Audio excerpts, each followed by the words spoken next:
She's alive! Alive! So Terrifier 3 aired for the first time yesterday, I think. Ooh. Early reports. Holy fuck, Damien Leone just painted his Sistine Chapel on the screen with blood and guts. Lauren Lavira slays. My favourite of the series so far, a showcase of gore and maturation of Leone's ability to shift from impish to emotional in an instant. Oh, I like this one. Absolutely depraved sicko shit, complimentary. This movie looks amazing. Lauren Lavira has an all-timer Final Girl sequence, and Howard Thornton, fuck! David Howard Thornton. That's the dude. Absolutely rocks as Art Clown once again. So they're saying that there's going to be like this awesome shower scene. Okay. Not the type of shower scene that we usually look forward to, but one that is going to stick with us forever and ever and ever. And that there is going to be more digging into the background, a little bit of digging into the background of what. So will the whole head birth scene get explained? Hopefully, I don't know. We'll have to find out. We only got 3 weeks left, and it looks like we might have an outside chance of getting it here. It's in Omniplexes in Ireland. I just don't know if it's in our Omniplex in Ireland yet. Well, we can go to any Omniplex if we. I don't know if there's any in our county showing it. Okay. So we'll have to just hang tough and see. And Limerick, maybe. We'll have a look. But yeah, I definitely want to go see it live. I want to see people's reactions live in fucking that person. Would be fun. Like you said, I'll probably be sitting at the back laughing my ass off because that's my reaction to these things. It is. I laugh. And then when I hear other people screaming, that's going to make me laugh harder. Yeah. Really I'm going to be that weirdo. Do you know? Yeah. I'll be sitting 10 miles away from you. Oh, God. Yeah, so I'm looking forward to that. We won't stick on this because we've been talking about it for a long time. Fucking weeks. The only other good news on that front before we move on is Terrifier 4 has been confirmed by Damien Leone. Surprise. We're going to continue on. Yay. So, yeah. Well, you don't want to fucking, kill the golden goose just yet. Oh, yeah. Another movie I heard about today, but apparently people have known about for a while. It's coming soon, but it's coming from something that I definitely didn't know about. Do you know that Hulu have these like bite-sized Halloween episodes? They're like 2-3 minutes long each. Sounds familiar. There's like 50 episodes up there. We can watch them later, but they're like 2 minutes, 3 minutes long each. But there was one called Mr. Crockett. Yeah. And it's about this creepy kind of children's TV host that looks like he's all wholesome and cool, and then when the parents aren't in the room gets all dark, and then when everybody's asleep climbs out of the videotape and kills the parents and steals the kids. It's called Mr. Crockett. Yeah. It got made into a full-length movie anyway. Okay. Hulu have it, and it's coming out on October 11th. So Hulu have it, which means we get to see it on October 11th. I'm going to start watching them. Mr. Crockett is, the dude from Boardwalk Empire. Not Boardwalk Empire. Fuck it. Godfather of Harlem. There are many in the Godfather. Do you know he's not the guy from Boardwalk Empire that he's lackey. He's not Chalky's friend. Yeah, Elvis Nolasco is his name. Oh yeah. The dude who was trying to sell the cocaine. I remember him. Yeah. As soon as you, he's the bad guy in this. Okay, cool. I looked at the trailer. It looks pretty cool. It's worth a watch. I'm gonna check it out. It's out in 3 weeks, 2 3 weeks. Oh, it's up the same day as I don't know. I find it very lovable. There's something about him in Godfather of Harlem. But I suppose, I'll show you the trailer afterwards. See if you find him lovable after that. It looks fun.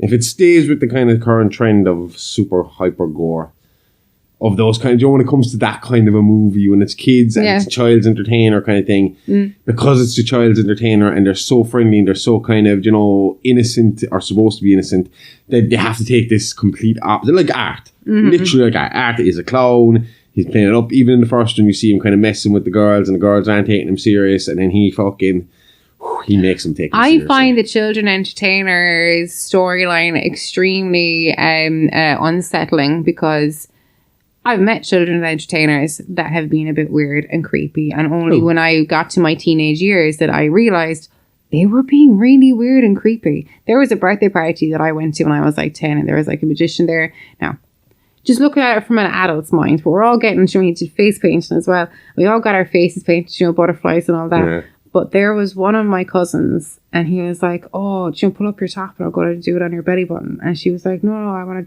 to, their faces, but he kept telling her to like pull it up that he was going to do the belly button like and all that. But then she let him. Entertainer? No. Oh no! Just as in like one of these birthday party people, like. No, but as in like he always kind of unsettled me. But then when I got older, I realized why he unsettled me. Because and thinking about the whole belly button thing, like I was like, oh my god. Yeah, I know it seems kind of it's a small thing, but in my head when I add everything up and how he made me feel like, even though he was only doing my face, I was But I say child entertainers are supposed to be friendly and innocent. There's not a child that's not afraid of a clown. Really deep down, we're all terrified of the bastards at some age. Like I never realised that I was scared of clowns. I went to the Fright Night in Atnagashel, and Josh, I cried at a man in costume. See, you're not afraid of clowns once you get to teenage years and you realise it's just some sad dude in makeup. You know, when you're a kid, even when they're acting friendly and goofy, there's something a little off about them. You know. That's because it's unnatural to be that happy. It's the state of like, because like with the big smiley faces and all that. It's because it's so unnatural. But so that's why they do the rounded edges. They said that was the thing about John Wayne Gacy. Yeah, he did this. That he had really sharp edges on his smile, and that's unsettling for people to see. So he did all triangular kind of work rather than oval. Yeah. Whereas so that was would put people off. No, apparently he was an extremely popular entertaining clown. Like he'd do all the community kind of stuff, like so if the community games were on, he was down there acting a clown. If there was like a block party, he was acting as the clown. If someone was having a christening or communion or something like that and you're all friends, he'd come as Pogo the clown, like to entertain the kids. And everyone liked it. Everyone was cool with it, even though you see pictures of him and you're like, that's fucked in. It's unsettling. I suppose, look, hindsight, we know what he is, so it's different. Even if he was a decent looking clown, you'd still be like, it's John Wayne Gacy as a clown. Yeah. Speaking of which, because that I was going to ask you, this monster thing that's going on. We had Old Dahmer last season. We got the Menendez, which came out today. We got to watch that. Even though you're a little slow with the Menendez. I'm a little slow with the Menendez because it's not like something as in, I can see how you can do different viewpoints of like when they did Dahmer and all that, and how that story could be retold in so many different ways because there's all these victims and there's all these, but the Menendez, they killed their parents. No, it's why they killed their parents. I know, and it's the whole how they lied about it and how they were trying to get out. Because there's still a bit of talk and debate about that. They're still claiming they were being sexually assaulted the entire time. To the point of today, Eric Menendez released a statement about the show. Yeah. I think it was Eric. Are they still in jail? Yeah. Are they life? Oh, yeah. Okay. But I think... No, I'm not 100. You can't confirm this 100%, but I think recently enough they got moved to the same jail. They were always kept apart, but they stayed in contact by letter, and only recently they've been put into the same prison together. They kind of gave it out about what's the dude's name again that makes these things? Ryan Murphy. They gave out about Ryan Murphy glamorizing kind of serial killing, and at the same time like misrepresenting them again, making them look like crazy killers. And ignoring the fact that they were victims of sexual abuse and kind of putting the whole set. Because according to be fair to them, in the last couple of years, there has been some little bit of a shift in their direction for was something funny going on there. They still went too far, but was there something fucked up going on there? People don't really 100% know who to believe on that. But they're giving out that they were given no hope on this show. That it is all they're the bad guys and that there is no kind of... Well, I think if you're going to do I don't think Law and Order did it, because Law and Order did this 2 years ago. They did it. That's why my interest... Because I've seen the story. I know the story. Like I said, it doesn't seem like there's many events that are like... Huh? I can't see anybody doing a better job than Edie Falco. It's like the same way I'm not going to sit down and watch another 10-parter about OJ. Well, see, the problem is it's a true story. And once you've told, you've told. It was the same thing I said to you about like when I got that obsessive streak about reading about serial killers. And then after about 2 years of that, you kind of turn around and it's like, well, I've read all this over and over and over and over again until there is new serial killers. I'm tapped. No, since we've been doing Mini Monsters, am I finding some new guys? Oh, yeah. But when you're just scratching the surface, when you're just a Reddit kind of browser and you're just finding that shit... You get sick of it eventually. And this is kind of the same thing is, how is this going to be different from Law and Order's version? Yeah. That's the main question. Now, Law and Order's version was forgettable. So maybe that'll be the difference. Maybe this will be memorable. Maybe it'll be something that will stick with us. I'm going to watch it anyway because, I mean, I like Ryan Murphy's stuff, even if he doesn't stick the landing every time. I mean, the run-up is always good. But how can you fuck up the ending of this one? It's already been written. That's true. That's true. And I mean, the ending of Dahmer was fine. It was good. Yeah. I enjoyed Dahmer. And next, we've already got the next one lined up with Monster Ed Gein and Charlie Hunnam is going to play. Who are we going to get to play this ugly little motherfucker from the backwoods of nowhere? How about that really good British guy? It's like, what? No. You're the hot guy. you fucked up the assignment here. No, I don't think they did. I am. When you look at him, like looking at Charlie Hunnam's face here, if you take off his beard and all that, Age I mean, him like, up a little bit. That's what I lose mean. a bit of weight. Beards transform people. Yeah, lose a bit of weight. That's it. Like, I think it's good casting. Cheekbones kind of drawn out a bit. He'd put it off, right? Like I said, when I saw Robert Pattinson as cast as Batman, and then we saw him in The King with Timothée Chalamet as the French King, and I was like, holy shit, he can do stuff outside Twilight. So I reserve judgment. Like, the thing about it as well, I would have been more against this before I heard Ed Gein talk, because we watched a documentary about Ed Gein, and it was like the first time his voice was kind of odd. Even the guys from last podcast were around saying we've never heard his voice. You know, they'd just heard it on that show. Yeah. And after I heard that and realised what his voice is like, Charlie Hunnam could do that voice. I've heard him do that voice before. It's a deeper voice than I was expecting. Yeah. I was expecting him to be the whole, hillbilly, the real high pitch. I thought he was going to be, or slow kind of high pitch. I just expected a lighter voice than what I got. No, it's deep. He's got a real deep kind of slow voice. He doesn't sound as... What's a nice way of saying unintelligent is what I'm thinking, but he doesn't sound as dumb as he looks. I don't think that's a nicer way of saying that. That's the only way I can think. He doesn't sound as dumb as he looks. Ed Gein does not look like a fucking smart man. I don't think he wasn't smart though. No, I think a lot of people say he's kind of the village idiot. Not the village idiot, but he was the slow guy in the village, but he was seen as harmless, he was seen as innocent. They used to let him babysit their kids. Fuck, imagine being like, Ed Gein was my babysitter. But see, he gets pegged in as a serial killer. He's not a serial killer. People. Yeah. And I would put that down to mental illness. Now, no, that's debatable. Maybe he killed his brother. Do you know, maybe there's a possibility. You see, there's a lot of potential there to be sympathetic towards Ed Gein. Extremely sympathetic towards Ed Gein. I think he's someone that, like, in this day and age would have been, diagnosed with something early and would have gotten some bit of care and some bit of kind of minding. Yeah. And instead, he got a crazy German, super religious mother. And that fed into his issues. Wouldn't let him leave. Yeah, she literally like you want from the Waterboy. Yeah. You know, girls are the devil. What else is going to happen? She encouraged him to jack off so that they'd stay away from women and stuff like that. I mean, honestly, he didn't stand a fucking chance. And I mean, like, obviously, Ed Gein's a big one because Ed Gein has inspired so much of our horror. I mean, so much of our big horror too, not even the small ones. The three movies that come to mind when you think of Ed Gein are three of the biggest horror movies in history. And that's the Texas Chainsaw Massacre, Psycho, and The Silence of the Lambs. All three are, if you ask somebody you got to get rid of one of these three movies, they'd have a hard time picking which one. Yeah. Psycho would probably go, and that would be terrible. But that's people would probably go for. I wouldn't. I don't think people would go for Psycho. I do not think people would go for Psycho. It's such a pivotal horror movie. I do not think people will go for Psycho. I like the Silence of the Lambs book, so I'm going to go with Silence of the Lambs because I could read the book and just get as much out of it. It sounds good. And we got Hannibal. So we're fine. We got a kind of rough bits and pieces out of everything from there. I see. I think if you went with popular vote, I don't know which one I'd pick. I think if I went with popular, Silence of the Lambs, that the popular vote would get rid of Texas Chainsaw. Texas Chainsaw is probably my favourite fucking I know, horror movie but I think if you went with popular vote, you'd be left with Psycho and Silence of the Lambs. Well, you just decided that. Horrorverse is no dictatorship. I said I think that if there was a popular vote, that this is how it would go.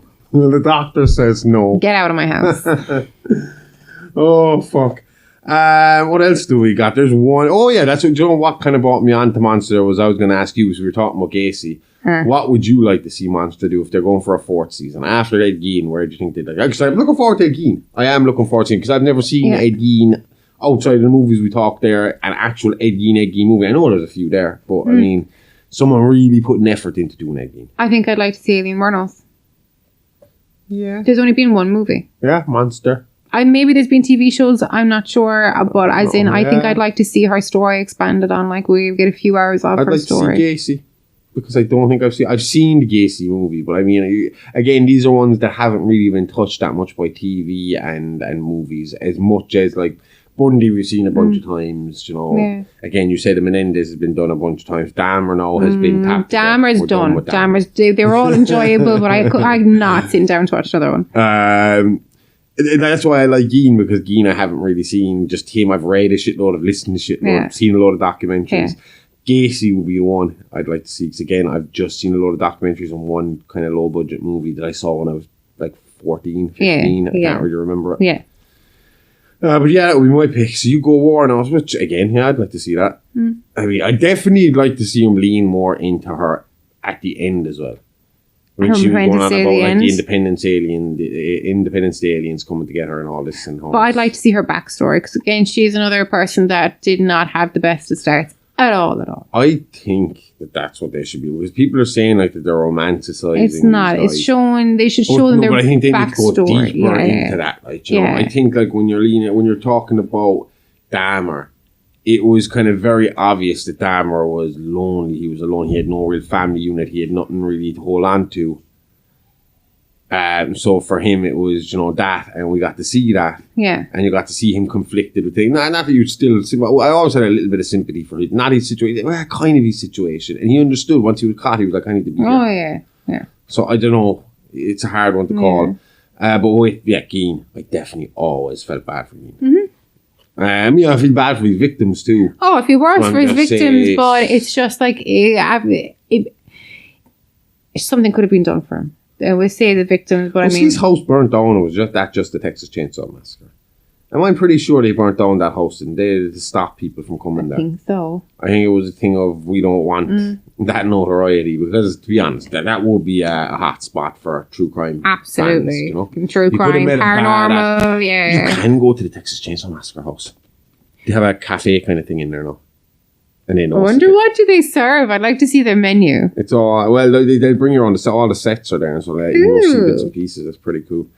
Right, I think. Do you know what I'd do if I owned a cafe there? I'd have the hook, but I'd have a harness on the hook, and you can take your picture on the hook. They have something. That's what I did see something about that. About that kind of a hooky kind of stick your head in here kind of thing. I don't know if we ever. Not stick your head in. It's in a proper harness. You can be like hanging there. Class. One last bit of kind of news. There's nothing really newsworthy yet. There, it's just not even a rumor. It's kind of official. It was on X. That means it's official, right? It's in the early works, but there's a Scream spin-off for Kirby Reed, the FBI agent, coming soon. Yeah, but she was in the news today. Apparently, there's a bit of concern about drug use or something like that. She gave an interview yesterday, and she was slurring her words, and there has been a bit of like, oh my god. I know, but is that going to slow it down? No, but all I'm saying is it going to slow down the production? I don't know. I would imagine that if you were looking at them they're starting to shoot Scream 7 in December. We're probably going to see at the end of next year, start of 2026, right? Which means this realistically isn't going to start shooting until the end of 2025, early 2026. For release later in 2027. Because they can start filming it after they film the other one, but they're not going to do it at the same time, you know? Okay. Especially with Kevin Williamson being a producer of this and the director of Scream. Yeah. He'll be busy. Yeah. Oh, yeah. And then kept busy. So I wonder, is this more of an extended Scream universe that we're going to start getting? Could be. Because I think it will help for people to eventually pull away from Sydney. Because eventually it's going to get to the day where she's just too old to play the fucking part. Not that it's anytime soon, but you know yourself. I mean, like, when we watched Halloween last time, that has to be fucking Laurie Strode's last ride. Probably. Has to be. Yeah. You can't bring her back again. No. No one will be happy about it, not even her. No. So, I mean, I think this is a good way of doing what Halloween tried to do. Halloween Ends, we liked it, but a lot of people didn't like the idea that you had Corey Cunningham as the other killer. Oh, I know. And I think that was their attempt to kind of say, like, evil will live on. Even if we kill Michael here, somebody else will take up the mantle and we can carry on with the story, you know, because evil never dies. So the story will keep reshaping and coming back. Yeah. And they tried to do it in one movie. I think this might be a good idea of do a spin-off, see how it goes, and then start pushing it out to the point where Scream, the main movie, isn't the focus anymore. It's all the offshoots to it. No, you couldn't have the Ghostface. Obviously, Kirby isn't going to be chasing another Ghostface killer. Do you know, it's going to be her after a serial killer, yes, but it won't be the Ghostface. Yeah. That would be fucking ridiculous. Do you know, you need to... Well, yeah, I don't know. We'll see what happens. Do you want to talk about some true crime? Yes. Both Tell me. disgusting. Tell me. The first one I found, and I find it particularly disgusting. No, this news is from March. Okay. So I only saw it this week, and I number one, want to know how, and number two, it's just the guy is so nasty. So Texas dad who told wife she will meet Jesus before shooting her dead on camera, sentenced to 10 years. Ew. So he killed you, and I've seen the video, and he's standing there loading the shotgun. He's this big, fat-ass fuck, bald-headed, Nazi-looking fuck, and he's loading up a shotgun, I mean a serious shotgun. Oh, I can see it here, yeah. And she is recording it, and he killed her, and apparently, because they weren't trying to prove if he did or didn't, because he did. The decision on his sentence was the intent. Why did he do it? And the why was because he thought she was cheating on him. They never say she was. He thought she was cheating on him, and he killed her for that. So he got 10 years. He can be out in 5 with good behavior. That is disgusting. That's disgusting. Texas. Yeah. That is, man. I just can't figure out how that happens. He is on camera. You see him loading. It was an all-woman jury. Oh yeah, that was the thing as well. It was a fucked up thing. They had an all-woman jury. I was like, what the fuck? You know what? Jesus. How? Well, they don't decide the sentencing. They don't decide the sentencing. But they can decide the level of severity. The severity of your charge. What was he? What was he sentenced to? As in, like, what was his charge? What was? It just says what he was sentenced for. It's just a crazy story, and that's the thing. There's not a lot of coverage on it because, again, do you know? It's fucking awful. Yeah. I don't know what to say about that. I mean, eligible for parole in 5 fucking years. His poor daughter went to school one day and came home, and according to her, she had no parents when she came home because he was dead to her too. It's awful. But he looks like an abusive man. Oh, he's red-headed. That fella has been drinking all fucking day. Garring fucking teeth. But she said that there was a bit of abuse in the build-up to it as well. The mental and kind of psychological and stuff, you know, that he'd be abusive towards the mother and getting shitty, and then snapped when he thought she was off riding somebody else. Another person that likes to hit women, Sean Puffy Combs. My God. I never liked him. I will say that right now. Day one. No. Even with the Tupac Biggie stuff, I like Biggie. I don't like him. I like Tupac, and I blame him for Tupac. Yeah, I don't know. There's a lot here. We'll start trying to unpack some of it here. I have an article from Sky News up here because I'm still not 100% sure fully what he did. I saw the video of what he did to Cassie in 2016. That was awful. That's terrible. Absolutely awful. If you haven't seen it, apparently he was drunk and gave her a black eye. And then he passed out, and she tried to pack up her shit and leave. And you see her in the video going down the corridor. She turns and goes for the elevator, and she's trying to get the elevator door open, and he realizes she's gone and starts running down the hallway in his bathrobe. Grabs her, pulls her to the ground, kicks her twice, and then drags her down the corridor a bit. She gets loose and runs the other way, and he sits down kind of in her way to block her from getting to the elevator and starts throwing stuff at her. It's fucking awful. Yeah. He's on suicide watch now in jail. Why watch him? Let him do it. Because they want to fucking convict him. They want him to be humiliated. They should have his day in court where he gets sentenced, where people can speak fucking against him. Why should he have the easy way out of it? Him and R. Kelly. We got to start looking into this a bit. What was it? They found $1,000 worth of lube and baby oil between his two houses. There was a couple of hundred dildos found.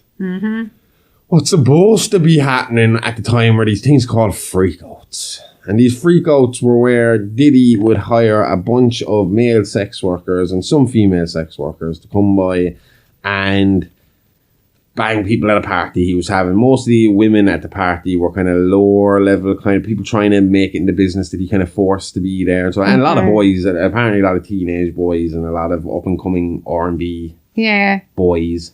Yeah. That seems to be a big thing with all of them. Okay. They like passing the guys around.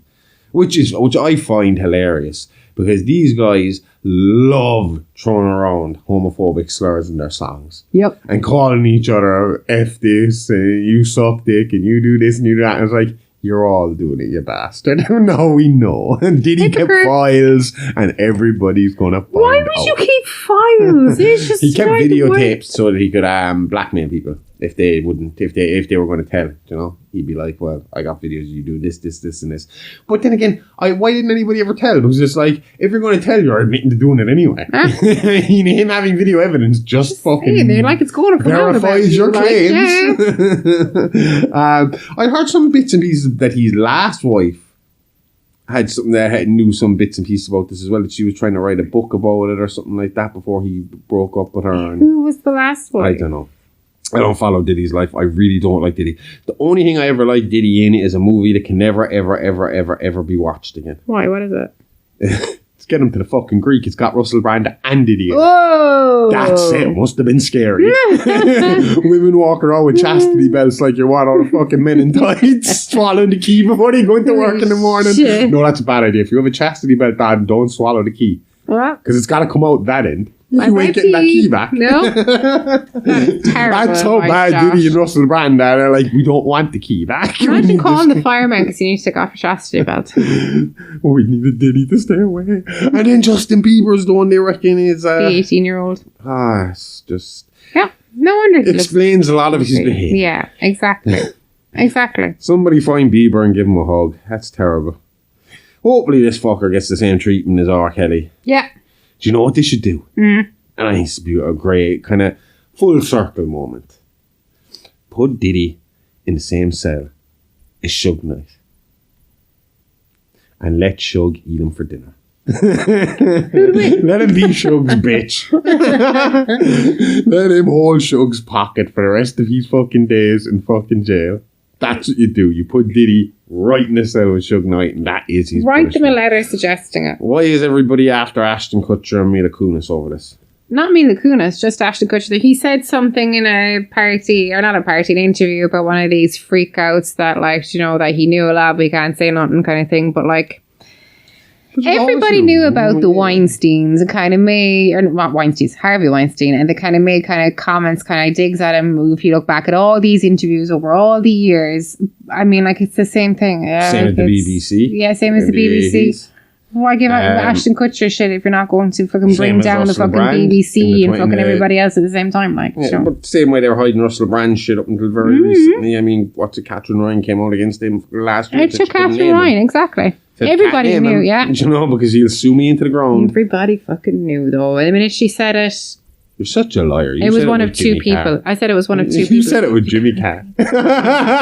She's here now going, I didn't. We're going to get sued. That's a lie. I said it was one of two people. We both said there was no way it could be Jimmy Carr because we're on the same show as each other, and Jimmy seems like a nice guy. He does. Please don't sue us, Jimmy. We just called you a nice guy. Oh, well, like we said, we had a few suspects. Russell Howard. Russell Brand was high up there. We had a few suspects when it came out, but neither of us felt like any of them actually fit the fucking bill. No, there was a few of them. We threw it. We're like, oh, maybe. It was the power factor we were looking at. Well, you and me weren't looking at the thing of who had the capability of being a fucking sexual predator. You and me looked at who has the money. She said that she couldn't name him over his lawyer power, his power with lawyers, the amount of money he could throw at it. And you and me stopped and were like, well, who are the higher up presenters on the BBC? Who it's like could Russell that Howard is the only, or not Russell Howard, fucking hell, Amy. Russell Brand is. But we didn't even think of Russell Brand because I don't think of Russell Brand as a BBC person. I think of him as being an American. We did mention him though because we clicked and I turned around to you and said, nah, he works in America now. So you're admitting I was right? Yeah. Cool. Will I name some of your other suspects? No. You sure? Yeah. I don't want to start on the north. Fuck off. Alright. We'll leave it at that. Okay, this week Real Monsters. We were doing a shitload of ancient alien talk. We were talking about the Anunnaki. We talked about Applewhite is what I was going to say. Applewhite. Yeah, Marshall Applewhite. Yeah. I was going to call him Marshmallow Applewhite. That would be a better name for him. Marshmallow Applewhite. I'm surprised he didn't name himself that at some stage in his career. And Heaven's Gate. And what was the other one we talked about? It was the one with the owls. The Kelly Hopkins encounter with the owls. Kelly Hopkins. Owls from Mars. So you're going to get one of them. I haven't decided yet, so give it like 5, 4, 3, 2, 1, and you'll find out. That was more than 5.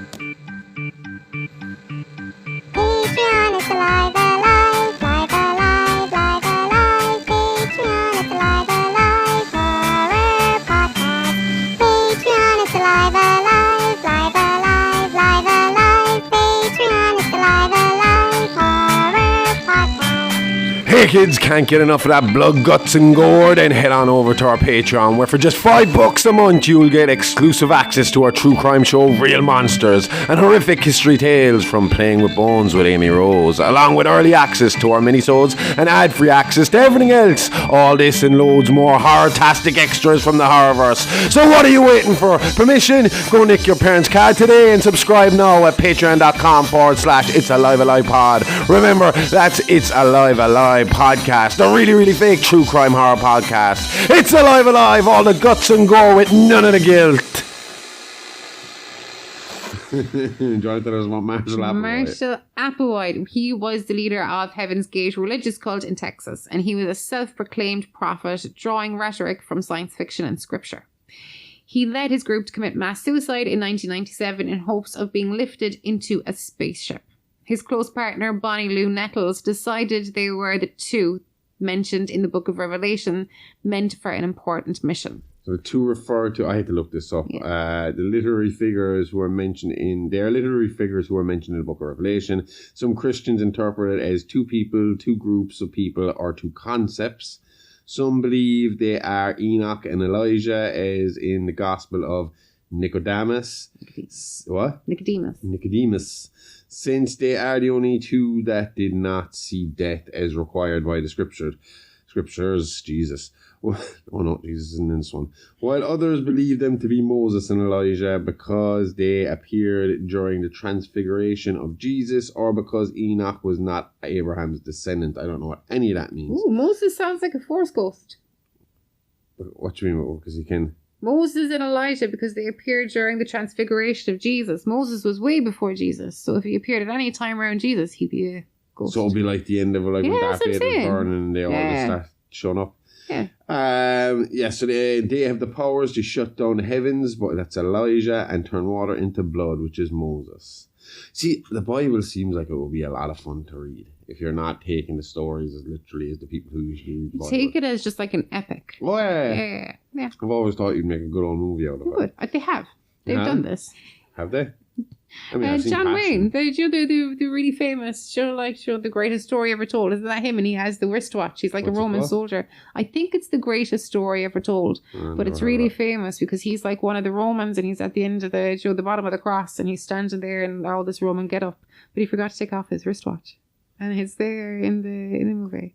Oh, yeah. You've I've heard seen of it. stuff like that. You can't really trust any of those pictures anymore. But no, That's a legit one. It's really famous. Yeah. So, Marshall, what? No. Keep going. I have no idea what I was going to say. Marshall Herb Applewhite was born on May 17th, 1931 in Spurt, Texas.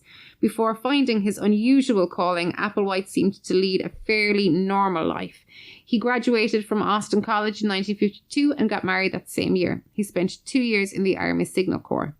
Applewhite was known for his musical and dramatic talents. He sang opera and was a good public speaker, unlike me.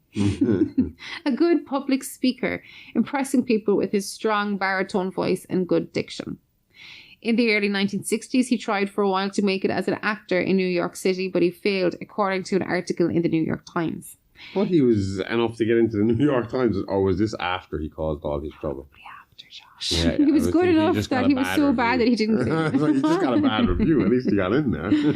He then became an assistant professor at the University of Alabama, where he served as a choir master for several groups. He then returned to Texas to head up the music department at the university in Houston.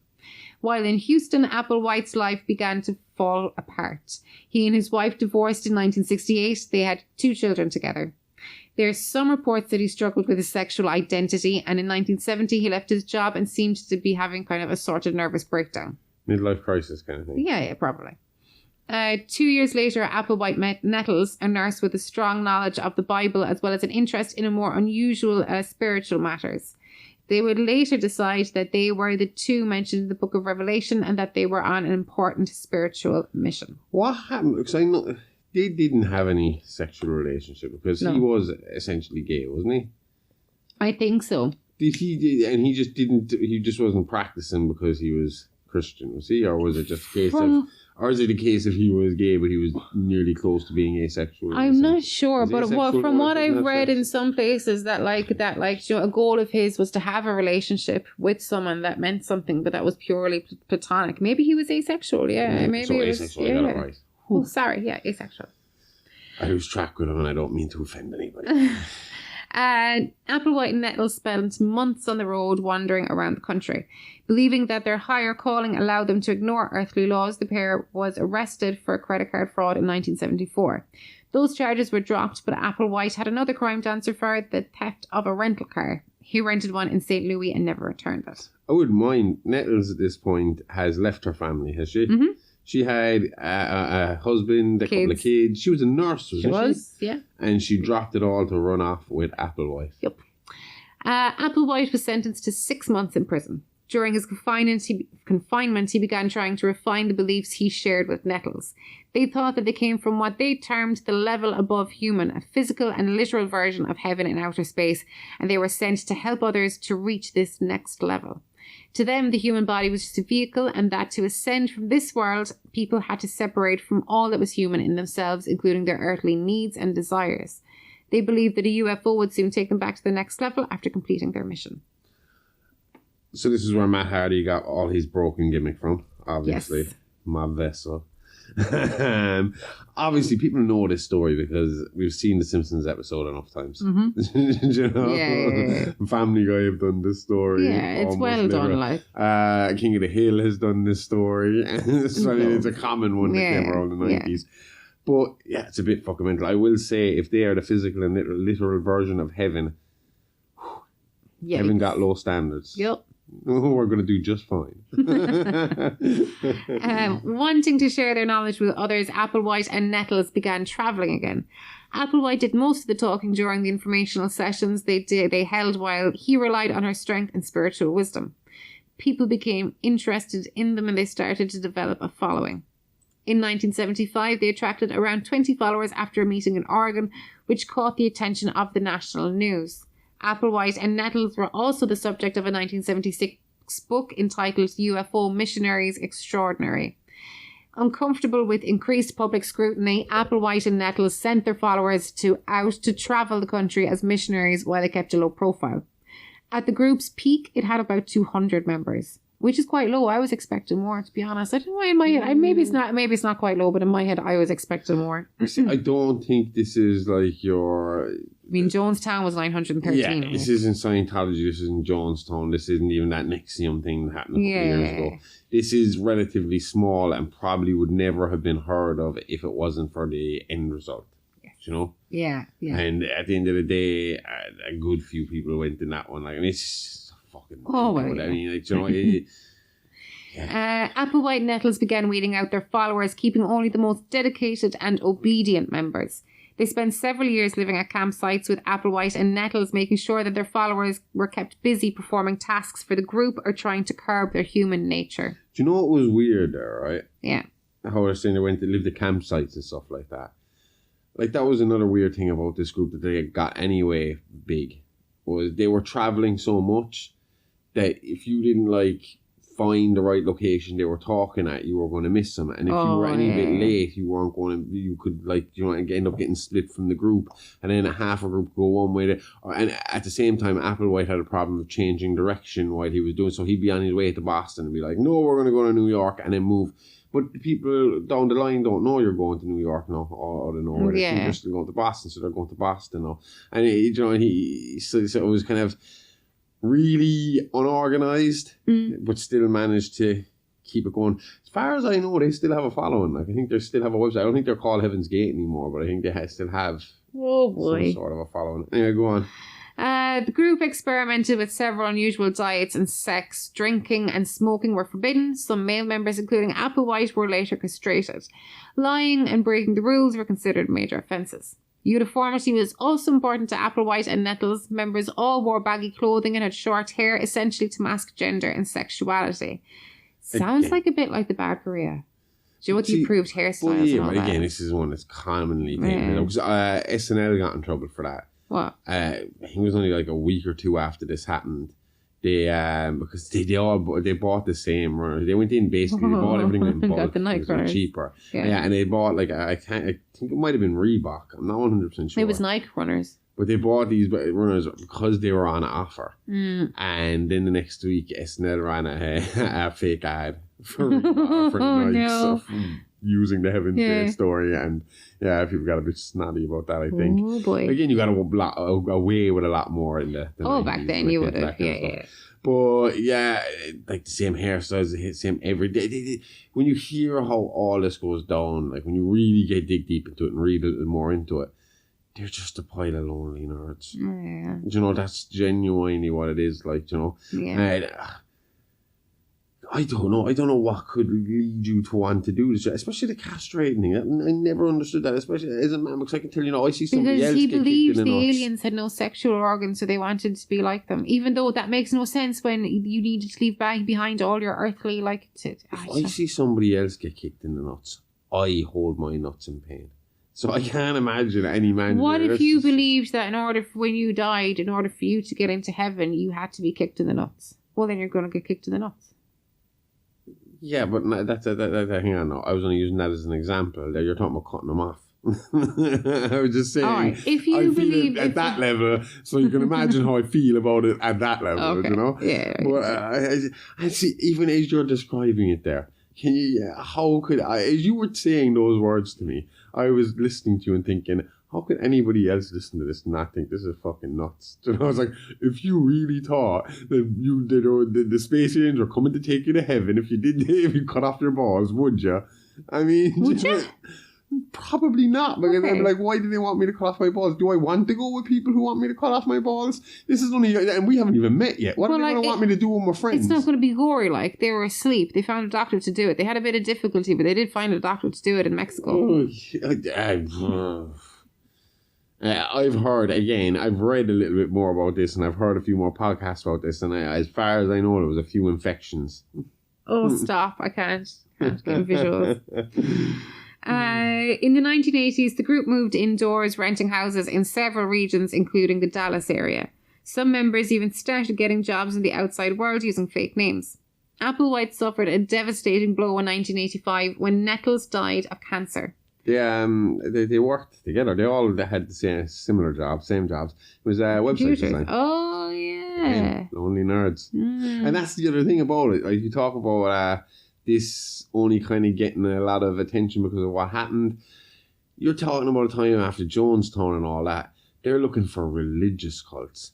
They don't give two fucks about the alien nuts over there. And especially in this time, it's just a pile of loonies loving aliens. Yeah. What are they going to do? No one's going to take them seriously. They're not going to do anything. Oh, yeah. You know, we don't have anything to worry. And the aliens aren't going to come down and be on there. So it's not an issue. You don't expect them to take it to this next level, like, you know. Yep. And on top of that, there's nobody coming out saying Applewhite is molesting me or has had sex with every woman in the place or is demanding that every woman becomes his wife and the men have to divorce their women to allow them to be with him and he's then having children and sleeping with them and making more children. You know, that's what they had to contend with. Yeah. So he seemed a non-issue compared to Koresh and fucking Jim Jones and all the rest, like, you know, so, yeah.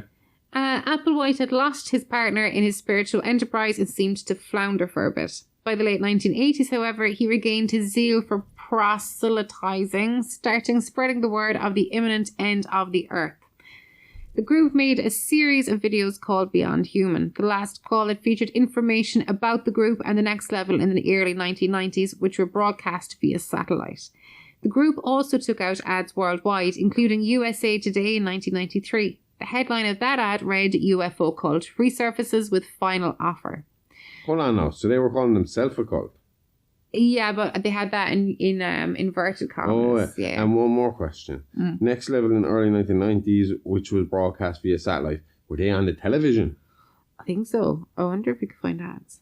God. Well, I suppose you could pretty much just buy space on the television back then, especially like local stations. That's true. Yeah. The discoverer of...